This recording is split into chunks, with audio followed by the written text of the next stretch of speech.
Thank you very much, Nicole. Cory Norris from Lexington. Cory is the chairman of the Lexington County Tea Party.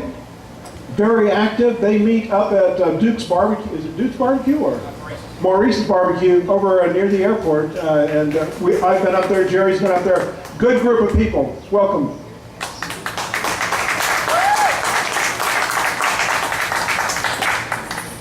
I come before you today as the bearer of bad news.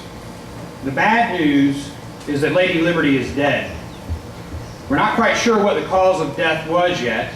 Maybe she died of cancer acquired from one of the TSA's radiation strip search machines, or fell into a deep depression and committed suicide after being molested by one of them. Perhaps she was killed while trying to defend her home as a bunch of peace officers busted in her door to serve a no-knock warrant. It could have been that she refused to let the state steal from her under the guise of taxation, so the IRS seized all of her assets and put her in a jail cell where she hung herself with a bedsheet since she had nothing left to live for.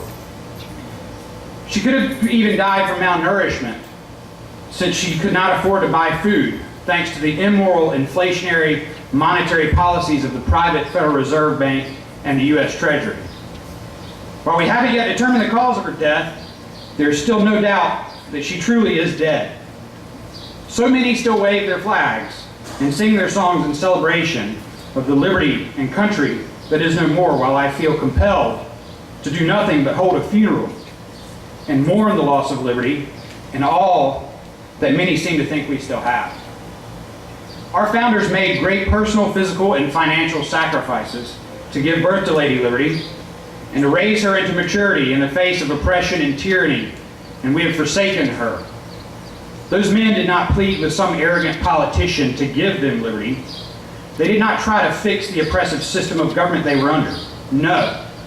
They stood up and said, "Give me liberty or give me death," and they did not care what the cost was.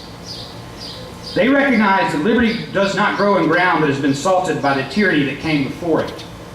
They knew that for liberty to grow, new ground must be broken. Old habits, old ways of thinking, and old allegiances must be cast aside to make room for only liberty to thrive. They knew that the collectivist mentality that fuels nationalist pride had to be removed from the soil, and the water of rugged individualism had to be used to feed the seed of liberty they had planted. So, will you allow her to be buried and their sacrifices and toiling to be in vain? Or will you rise up and pull her from the grave? Will you continue to beg and plead for arrogant politicians to bestow their blessings upon you? Or will you demand nothing less than liberty and show them what public shame and humiliation feels like if they try to stop you? Will you continue to accept the ruse of safety? Or will you recognize that once you look to the state to keep you safe, there will be no one to keep you safe from the state itself? Will you refuse to accept that people have more rights than you because they wear a state-issued costume? Or will you remember that God gave us all the same rights, and none any more than others? Will you recognize the importance of private property rights and refuse to let the state encroach on them? Will you refuse to be obedient to the state's immoral claims of authority as docile sheep are to the shearer? Will you stop accepting the death of liberty right before your very eyes?